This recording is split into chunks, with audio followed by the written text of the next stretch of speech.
जिंदगी में सदैव अवसरों का आनंद लेना चाहिए, लेकिन किसी के भरोसे को तोड़कर नहीं।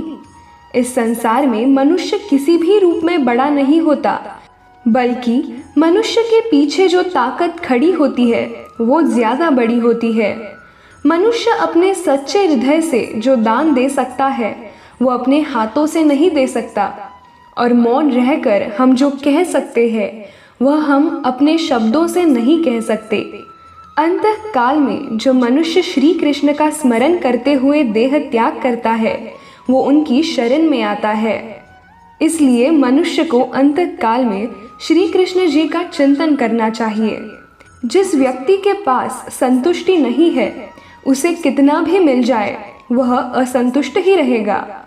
श्री कृष्ण जी कहते हैं, जिस व्यक्ति को आपकी कद्र नहीं उसके साथ खड़े रहने से अच्छा है आप अकेले रहे। यदि आप किसी के साथ मित्रता नहीं कर सकते हैं तो उसके साथ शत्रुता भी नहीं करनी चाहिए। जब आपके जीवन के चारों ओर हताशा और निराशा हो, जब दुखों ने आपको हर जगह से घेर रखा हो, तब आप सच्चे मन से श्री कृष्ण जी का नाम लीजिए, उनके सामने दीपक जलाइए और अपना सब हाल श्री कृष्ण जी को सुना देना। श्री कृष्ण स्वयं आपके सब दुख हरण कर देंगे। मनुष्य का जीवन सिर्फ उसके कर्मों पर चलता है।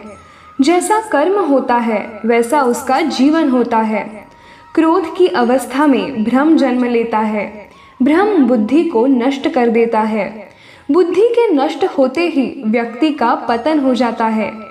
प्यार और तकदीर कभी साथ नहीं चलते, क्योंकि जो तकदीर में होते हैं उनसे कभी प्यार नहीं होता, और जिससे प्यार हो जाता है वह तकदीर में नहीं होते।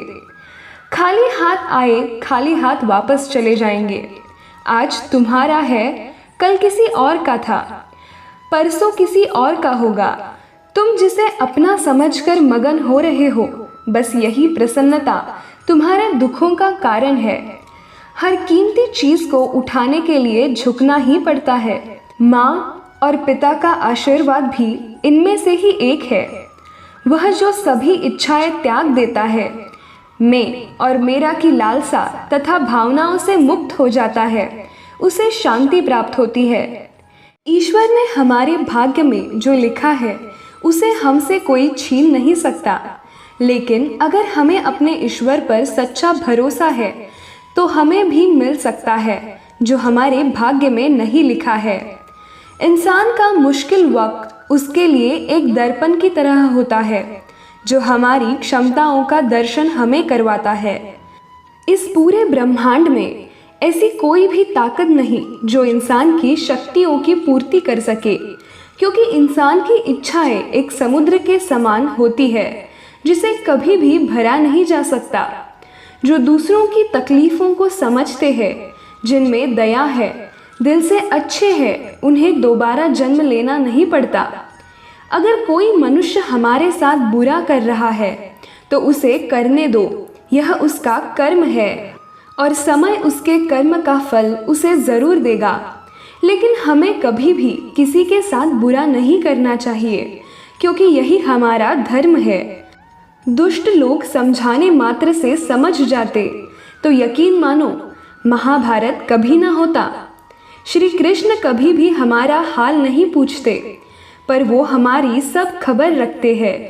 श्री कृष्ण अपने सच्चे भक्तों पे हर घड़ी नजर रखते हैं।